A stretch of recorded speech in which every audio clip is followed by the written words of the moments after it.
আসসালামু আলাইকুম guys, welcome my new video. আজকে নিয়ে আসলাম মজাদার একটি করলা রেসিপি। প্রথমে দিয়ে দেব পরিমাণ মতো সয়াবিন তেল, তারপর রসুন কুচিটা আমরা হালকা ভেজে নেব, পুরোপুরি লাল না, হালকা একটু ভেজে নেওয়ার পর দিয়ে দেব পেঁয়াজ কুচি।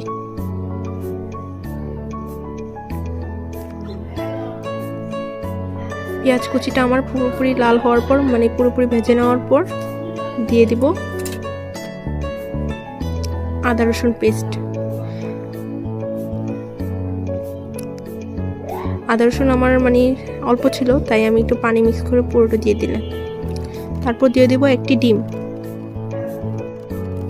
ডিমটা মিক্স করার পর তারপর দিয়ে দেব হলুদ পাখি, তারপর দিয়ে দেব মরিচ পাখি, তারপর ধনিয়া গুঁড়া। সব কিছু একসাথে কষিয়ে নেওয়ার পর দিয়ে দিব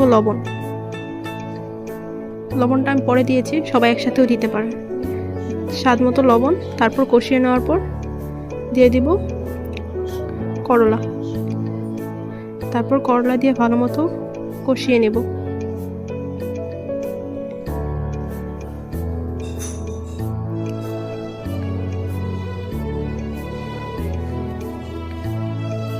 পুরো কাঁচামরিচ দিয়ে দিলাম, সব মিলিয়ে কষিয়ে নেব। আমরা হালকা একটু ভাপ দিয়ে নেব ঢেকে।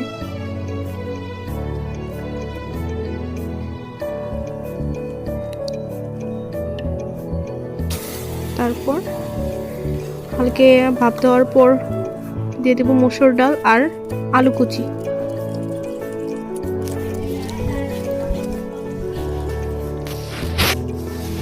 আমার লবণটা একটু কম হয়ে গিয়েছিল, তাই আমি আবার একটু লবণ দিয়ে দিলাম। তারপর সব মিলিয়ে আমি কষিয়ে নেব। বিশ্বাস করবেন, আমি করলা তিতার জন্য একটুও খেতাম না, কিন্তু এটা ট্রাই করার পর আসলে আমি করলার ফ্যান হয়ে গিয়েছি। অনেক মজা হয়েছিল, একটু তিতা হয়নি। তারপর ভালো মতো কষানোর পর ঢেকে দেব সিদ্ধ হওয়ার আগ পর্যন্ত। আলু, করলা এবং ডাল সবকিছু সিদ্ধ হওয়ার আগ পর্যন্ত আমরা ভালো মতো রান্না করে নেব। অবশেষে আমরা ধনিয়া পাতা এবং মরিচ দেব। মরিচ দিয়ে ভালো মতো মিক্স করে